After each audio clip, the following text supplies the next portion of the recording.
Hi, Joe. It's Mike. I wanted to respond to your comments that you left to my video, Non-Religious Doubt of Evolution. Okay, the first thing I wanted to respond to is you said, just one point, though, my problem isn't just with fundamentalism, it is with religion. Okay?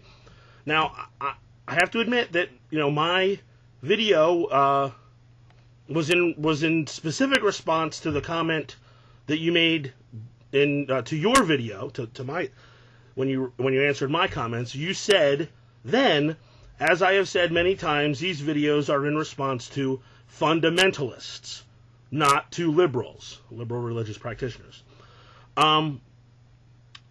So that's where I have the problem, Joe. I mean, you seem to be saying two different things. Was that video critiquing religion in general, or about fundamentalism? I mean, that's the thing, because that's what I was talking about in that video. You said time and time again, religion is, and whatever, and those things that you said did not seem applicable to my religion. And when I called you on it, you said that you were talking, I understood you to say you were talking about fundamentalism. So you either were talking about fundamentalism or you weren't. If you were talking about fundamentalism, then please, in the future, say that. If you were talking about religion in general, then please answer my original critique.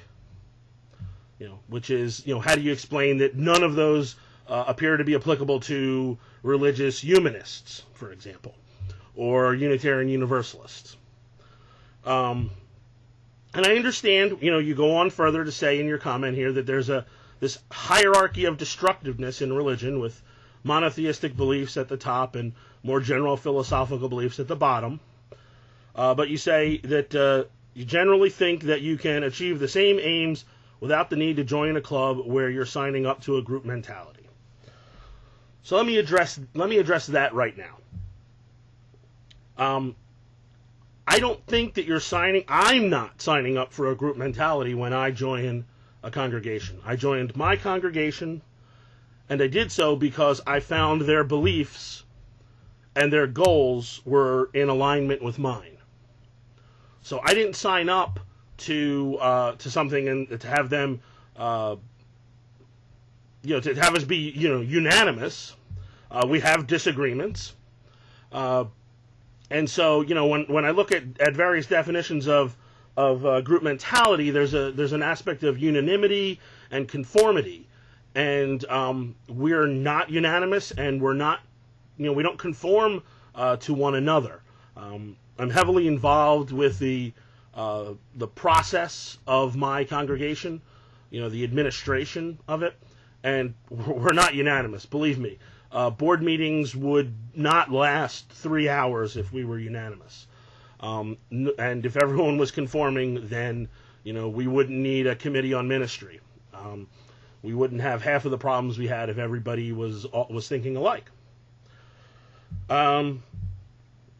So, for me, at least, in my direct experience, I don't see the group mentality. And I'm certainly not signing up for that. And, I do take exception to the term club, because a religious community is not like a club. It's not like a class you might take, or a group that you might join for political purpose or for something else. It's not like a workshop. It's not like your job. It's different from all of those things, and it's different because the idea is that we are there for members 24/7. We're a community. It's a cradle to grave kind of thing, that we're there as long as you want to be in community with us. We're there for you, and you don't get that with a book club or a yoga group. You just don't get that. You don't get that in a philosophical discussion group. So it's not like a club in that way. We join for various reasons, but I joined because I found a group of people with whom I agreed. We agreed on our most deeply held beliefs, and that we aspired to better ourselves, and so we live in community with one another, knowing that we're all on a path that has similar goals so we can support each other. And that's not necessarily like a club. You know, I mean, when somebody gets sick, somebody's in the hospital, there's a death in the family, you know, we provide pastoral care to those people. I expect pastoral care from my congregation, and I'm also expecting to be called upon to provide pastoral care. And in that way, it's not like a club at all. And I think the other thing that you're failing to see is that I feel that I have that need. And you don't have that need, but that doesn't say anything about my need.